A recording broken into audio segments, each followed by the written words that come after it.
Hello investors and welcome to my YouTube channel where I study the best investors and businesses from around the world. Today we will be looking at Warren Buffett's portfolio strategy secret that made him 31% annual gains for 11 years straight. I was going over Buffett's old letter to shareholders during his partnership years, and it blew me away at the level of success that he was able to achieve. For 11 years from 1956 to 1968, Buffett not only beat the market, but he never had a down year. On a cumulative basis, his partnership achieved 2,610.6% gains at a compounded rate of 31.6%. Clearly, no one has been able to follow suit, and a clear reason why we should stop fooling ourselves because we're not Warren Buffett. So, how did Buffett do it?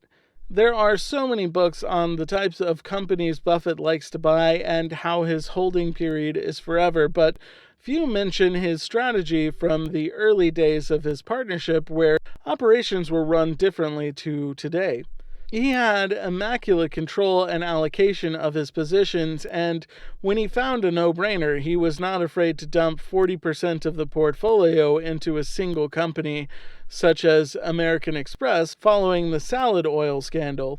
The fraud consisted of falsification of soybean oil inventory, whereby most of the inventory was actually water-covered with a small portion of soybean oil. Eventually, a whistleblower notified American Express investigators to take a closer look at the soybean oil tanks, where they discovered the deception. The scandal had reverberations throughout the financial markets, leading to bankruptcies, liquidations, loan losses, and mergers.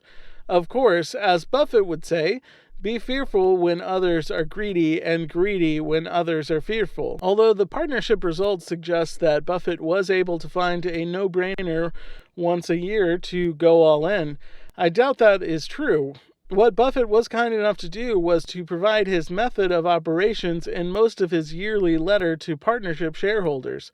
In the 1962 letter, he briefly summarizes his portfolio strategy. He says, "Our avenues of investment break down into these categories. These categories have different behavior characteristics, and the way our money is divided among them will have an important effect on our results. Relative to the Dow in any given year, the actual percentage of division among categories is to some degree planned, but to a great extent accidental, based upon available factors." What are these categories? An explanation of each of the categories is provided in the 1965 letter, which I'll link to the description below. He lists his three categories of investment as controls, investments where Buffett became the largest or majority shareholder and pushed for change, a category that would now be referred to as activism. Generals, plain vanilla investments in stock that are undervalued without any specific catalysts. Workouts, special situations such as sellouts, mergers, reorganizations, and spin-offs. The percentage allocated to each category as specified in this letter goes like this. Controls 30%, generals privately owned 20%, generals relatively undervalued 11%, workouts 23%, other U.S. Treasury bills 16%. Let's go over each one in greater detail. The first is controls. Number 1, controls. These are rarities, but they result from situations where a cheap security does nothing price-wise for such an extended period of time that he's able to buy a significant percentage of the company's stock. At that point, they are probably in a position to completely control the company's activities, so he now has a choice to become active or remain passive depending on the company's future and the management's capabilities.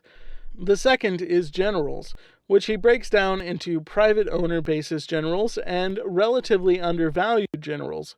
Number 2, generals, private owner basis. This is a category that has a generally undervalued stocks determined by qualitative standards, but with considerable attention paid to the qualitative factor. There is often little or nothing to indicate immediate market improvement.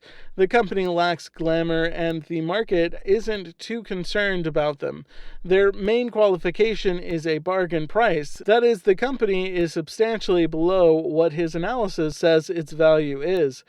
Many of the generals were acquired at steep discounts to their appraised intrinsic value using the private owner method, what a well-informed private buyer would pay for the entire company.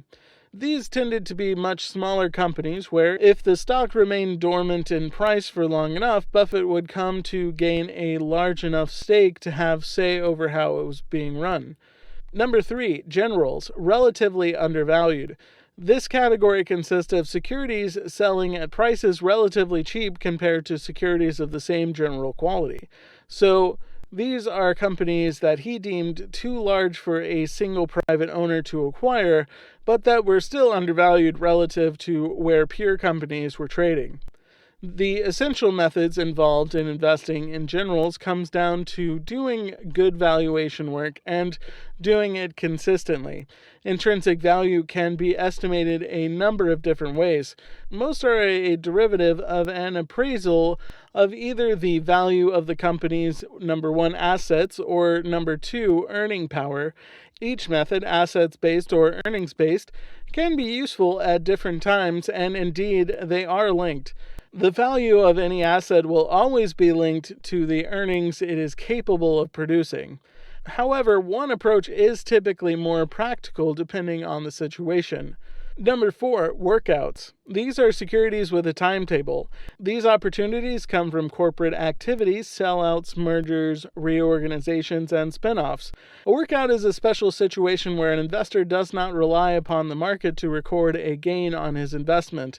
The workout may be a direct result of shareholder activism, which is intent upon unlocking the value, or it may be a simple arbitrage play where a favorable spread exists between the buyout price of a company versus its current offer price. Workouts can take many forms, but they do not come without risk. An investor had better be sure that a merger is certain to take place if he is willing to purchase common shares at a price that is just slightly lower than the takeover price.